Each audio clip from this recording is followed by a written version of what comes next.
when the lights are switched off in the offices in Hersted Industrial Park in Albertslund, there are still people in the streets. They're studying the newly developed LED outdoor lighting solutions that are being tested on a one-to-one scale in Doll Living Lab. Albertslund has been focusing on outdoor lighting ever since the town emerged in western Copenhagen. A good, cheap street lamp was nowhere to be found. Når tingene ikke er der, sådan som vi gerne vil have det, så gør vi det selv. Så derfor så var der en ung arkitekt, som påtog sig at skrue det sammen, som sidenhen blev kendt som Albertslund Lampen. Og Albertslund Lampen blev så også en af Louis Poulsens største salgssucceser. Today, the municipality of Albertslund is part of a consortium with the Technical University of Denmark and Gate 21, called Danish Outdoor Lighting Lab, or just DOL.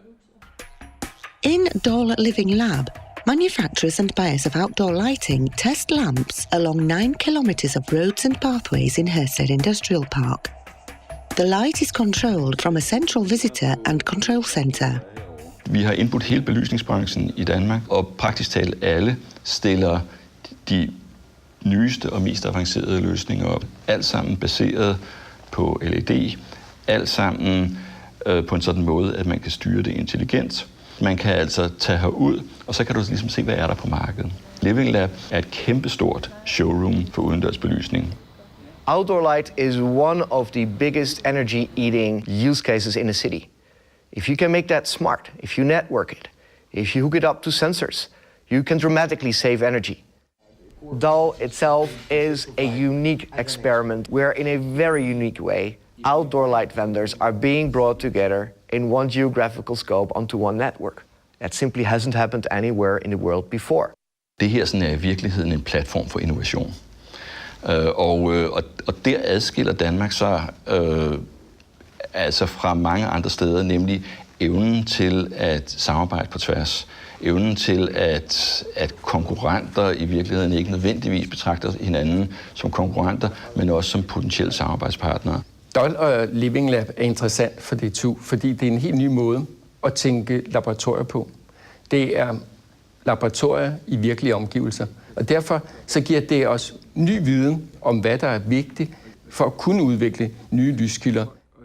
It's the 1 + 1 is free effect. If you find that there are already so many light vendors and so many associated members of the larger industry, if you will, come together to jointly benefit from this experiment, then let's not reinvent the wheel somewhere else.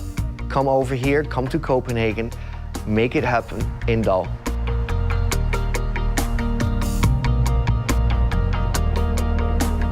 Når man kommer som beslutningstager, kan man rent faktisk se forskellige typer af løsninger, se hvad de kan, hvor meget de koster, og på den måde være forberedt, når man skal ud og lave de her relativt store investeringer, som kommunerne skal lave i de kommende år.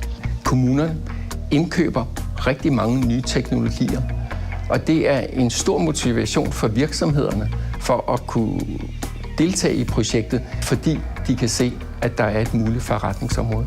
Kommunerne vil få nogle bedre løsninger, de vil få billigere løsninger, og de vil få en større besparelse på deres energiforbrug.